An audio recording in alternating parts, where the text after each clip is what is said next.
Hello दोस्तों, refix India के YouTube channel पे आपका फिर से स्वागत है। तो दोस्तों आज की वीडियो में हम बात करते हैं, हमारे पास सेट है जो कि सोनी कंपनी का सेट है और ये 40 इंची का सेट है। अभी क्या है कि ये कुछ नए मॉडल हमारे को मार्केट में देखने को मिल रहे हैं और इसमें अलग अलग तरीके की दिक्कत हमारे को देखने को मिलती है। तो अगर आप इसके अंदर देखेंगे तो यहाँ पे जो ये सेट है मेरे पास, मैं आपको दिखा देता हूँ। ये 40 इंची का सेट है और यहाँ पे अगर आप देखेंगे तो इसका जो प्रोसेसर है वो पिन वाला प्रोसेसर है। बेसिकली होता क्या है कि इस तरीके के जो बोर्ड आते हैं जो हमारे को 22 इंची में भी देखने को मिलता है, सोनी के 24 इंची में, 22 इंची में। तो ये जो इस टाइप के जो बोर्ड होते हैं जिसके अंदर RTD सीरीज का जो है प्रोसेसर का यूज किया जाता है, तो ये जो बोर्ड है ये प्रोटेक्शन मोड में नहीं जाता है। यानी कि अगर मान के चलो इसके अंदर बैकलाइट में दिक्कत होगी या पैनल में दिक्कत होगी तो ये जो बोर्ड है ये प्रोटेक्शन मोड में नहीं जाएगा। यानी कि ये नॉर्मली जैसे सभी बोर्ड ऑन होते हैं उसी तरीके से ये ऑन रहेगा। तो अभी हमारे पास जो ये सेट है किस कंडीशन में है मैं आपको दिखा देता हूँ। यहाँ पे हम सेट को पावर देते हैं और पावर देने के बाद जैसे हम सेट को ऑन करते हैं तो यहाँ पे अगर आप देखेंगे तो सेट हमारा ऑन हो गया है। बट ये हमारा जो सेट है वो नो पिक्चर की कंडीशन में है। यहाँ पे आप ये देखो, नो पिक्चर की कंडीशन में ये पैनल है। अभी इसको देखना है कि किस तरीके से हम इसको रिपेयर कर सकते हैं, क्योंकि ज़्यादातर टेक्नीशियन ने देखा होगा कि जब भी हमारे पैनल के अंदर दिक्कत आती है तो हमारा जो सोनी के सेट होता है वो 5 टाइम ब्लिंकिंग में चला जाता है। लेकिन अगर आप इस तरीके के बोर्ड देखेंगे तो ये ब्लिंकिंग मोड में नहीं जाता है, ये नॉर्मल मदरबोर्ड की तरह ऑन कंडीशन में रहता है। तो अगर हम इसके अंदर देखते हैं तो सबसे पहले देखिए यहाँ पे अगर हम वोल्टेज चेक करेंगे तो यहाँ पे 12 वोल्ट की सप्लाई हमारे को मिलनी चाहिए।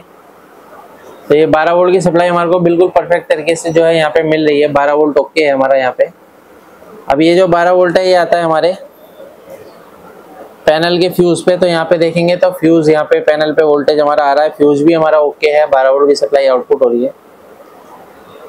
तो ये जो पैनल है अगर आप यहाँ पे देखेंगे तो ये पैनल का नंबर है, यहाँ पे आप ये देख सकते हैं। और ये 15Y सीरीज का पैनल है, क्योंकि ये जो पैनल है सैमसंग का पैनल है और 14Y, 15Y, 16Y ये सब जो है सैमसंग की सीरीज में इस तरीके के पैनल आते हैं, जो कि 2 कोफ का भी, ये 2 कोफ का पैनल है फिलहाल। तो इसके अंदर देखते हैं कि यहाँ पे जो हमारा वोल्टेज बन रहा है 12 वोल्ट की सप्लाई हमारी परफेक्ट है। और यहाँ पे देखेंगे तो इसके अंदर 2 IC कुछ इस तरीके की लगी हुई है। एक IC यहाँ पे लगी हुई है और एक IC देखेंगे तो यहाँ पे लगी हुई है। तो यहाँ पे जो IC लगी है बेसिकली ये जो IC हमारी लेवल शिफ्टर IC है। और यहाँ पे अगर हम देखते हैं तो ये हमारी DC to DC IC है। तो DC to DC IC जो है हमारी जब काम करती है तो यहाँ पे अगर हम देखेंगे तो हमारा जो वोल्टेज बनेगा सबसे पहले 3.3 वोल्ट की सप्लाई बनेगी। यहाँ पे आप ये देख सकते हैं 3.3 वोल्ट हमारा परफेक्ट तरीके से बन रहा है। और ये जो 3.3 वोल्ट है दोस्तों ये हमारा ओके है, 3.3 वोल्ट। और यहाँ पे देखेंगे तो इसके अंदर जो टीकॉन IC यहाँ पे लगी हुई है और ये पूरी पेस्टेड IC होती है। यहाँ पे अगर आप देखेंगे तो काफ़ी सारे पैनलों के अंदर जब हम IC देखते हैं तो उसके अंदर पिनें लगी होती हैं, लेकिन यहाँ पे अगर आप देखेंगे तो ये पूरी पेस्टेड IC है। तो इस IC के अंदर हमारी जो वोल्टेज जाती है वो 1.2 वोल्ट, 3.3 वोल्ट हमारी इस IC के अंदर जाती है। तो यहाँ पे अगर हम देखते हैं तो हमारे को वोल्टेज देखने को मिलेगा, हमारे को 3.3 वोल्ट और 1.2 वोल्ट हमारे को यहाँ पे मिलना चाहिए। यहाँ पे देख लेते हैं।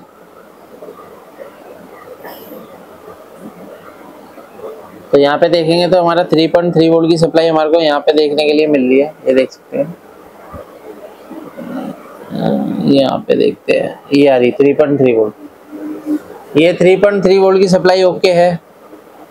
दूसरी जो वोल्टेज हमारी बनती है 1.2 वोल्ट की सप्लाई बनती है। 1.2 वोल्ट हमारा यहाँ पे बनना चाहिए। अब यहाँ पे 1.2 वोल्ट हमारा नहीं है, तो ये कम वोल्टेज है। और भी वोल्टेज अगर हम चेक करते हैं तो यहाँ पे हमारा ये देख सकते हैं 1.8 वोल्ट। ये भी वोल्टेज जो हमारे टीकॉन IC के अंदर ही जाती है, क्योंकि ये रैम की वोल्टेज होती है। तो 1.8 वोल्ट भी हमारा ओके है। उसके बाद हमारा जो वोल्टेज बनेगा AVDD वोल्टेज बनेगा दोस्तों। तो अगर आप यहाँ पे देखेंगे तो AVDD वोल्टेज पे हमारे को कोई भी वोल्टेज देखने के लिए नहीं मिल रहा है। तो AVDD पे अगर मान के चलो कोई भी वोल्टेज अगर नहीं आ रहा है तो इसका मतलब हमारा VGH VGL कोई भी वोल्टेज नहीं बनेगी। यहाँ पे अगर हम देखते हैं तो HAVDD यहाँ पे आप ये देख सकते हैं कोई भी वोल्टेज नहीं है।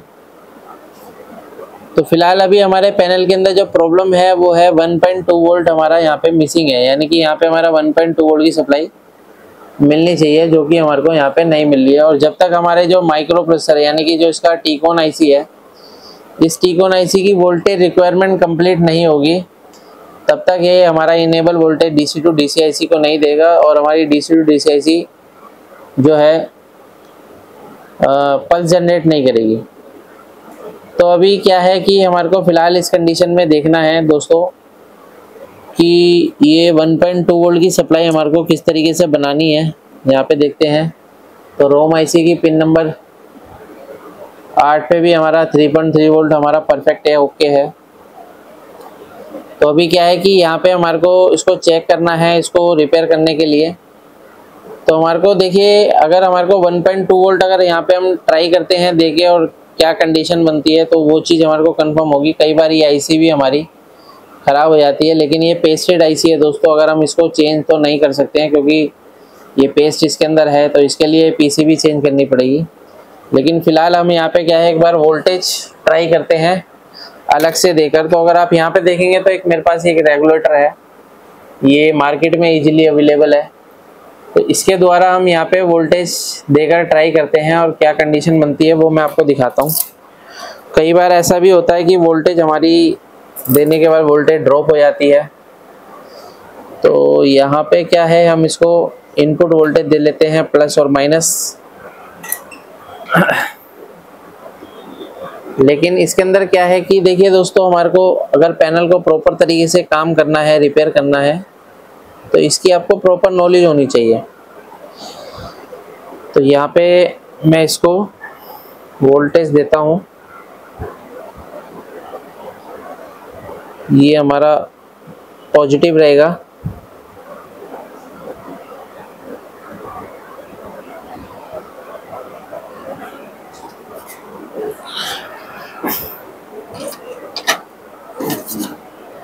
वायर ले लेते हैं।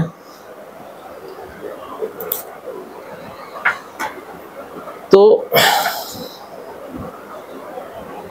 देखिए ये हमारे कुछ बक कन्वर्टर होते हैं जिसके द्वारा हम यहाँ पे टेस्टिंग कर सकते हैं कि अलग से वोल्टेज देकर कि पैनल हमारा ओके होता है या नहीं होता है, वो बाद की बात है। लेकिन इस कंडीशन में हमारे को थोड़े से एक्सपेरिमेंट करके देखने होते हैं।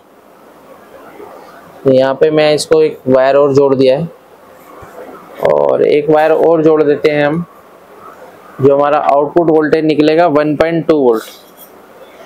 तो 1.2 वोल्ट अगर हमारे को चाहिए तो अगर आप यहाँ पे देखेंगे तो यहाँ पे काफ़ी सारे जो है वोल्टेज के लिए पॉइंट दे रखे हैं जिसमें आपको अलग अलग वोल्टेज मिलती है, जैसे 3.3 वोल्ट, 1.5 वोल्ट, यहाँ पे 1 वोल्ट, 0.9 वोल्ट। तो ये सारी वोल्टेज जो है इसके अंदर दे रखी है। अगर आपको कोई भी वोल्टेज इसके अंदर चाहिए तो आप ये दोनों पॉइंट को शॉर्ट करा के जो है वोल्टेज आउटपुट ले सकते हैं। लेकिन अगर आपको 1.2 वोल्ट चाहिए तो देखिए दोस्तों ये हमारा डिफ़ॉल्ट वोल्टेज होता है 1.2 वोल्ट। ये इसके ऊपर पीछे मेंशन होता है कि अगर आप कोई भी जंपर नहीं लगाओगे तो यहाँ पे 1.2 वोल्ट की सप्लाई आउट होगी। यहाँ पे आप ये देख सकते हैं। तो अभी फ़िलहाल इसका यूज़ करके हम 1.2 वोल्ट आउटपुट लेंगे। हमारा जो प्लस पॉइंट है ये वाला है, तो यहाँ से प्लस पॉइंट जोड़ देते हैं।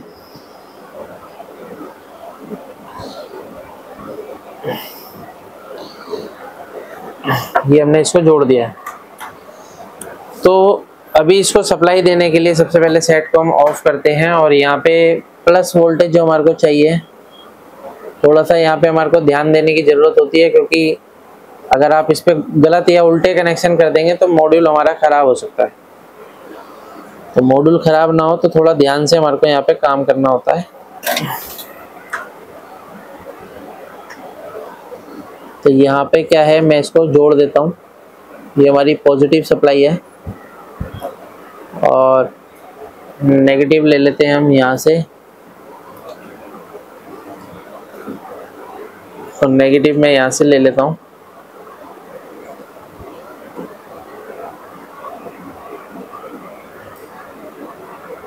ये नेगेटिव आ गया। अभी हमारे को सेट को ऑन करके क्रॉस वोल्टेज जरूर चेक करनी है कि हमारी जो वोल्टेज है 1.2 आउटपुट है या नहीं है। अगर ज़्यादा वोल्टेज आउटपुट हो जाएगी तो टीकॉन आईसी भी ख़राब हो सकती है। तो इसको क्या है, मैं यहाँ से सेट को ऑन करता हूँ और यहाँ पे हम वोल्टेज चेक करेंगे कि हमारा वोल्टेज यहाँ पे कितना आ रहा है। तो यहाँ पे आप ये देख सकते हैं 1.2 वोल्ट की सप्लाई हमारी ओके है। अभी ये 1.2 वोल्ट की सप्लाई ओके है, तो यहाँ से हमारे को कनेक्शन देना होगा। सेट को हम ऑफ कर देते हैं और बहुत ही सावधानी से हमारे को वहाँ पे जंपर लगाना होगा, क्योंकि थोड़ी सी भी चूक होगी तो हमारी आईसी जो है टीकॉन आईसी ख़राब हो सकती है और इसके रिप्लेस करने के कोई भी चांस नहीं है, पीसीबी चेंज करनी पड़ेगी। तो यहाँ पे हम थोड़ा सा इसको फिनिशिंग से काम करेंगे, जो एक्स्ट्रा है उसको हम निकाल देते हैं। और इसका जो पॉइंट है, इस पॉइंट पे हम यहाँ पे लगाते हैं सोल्डर। तो यहाँ से हम ले लेते हैं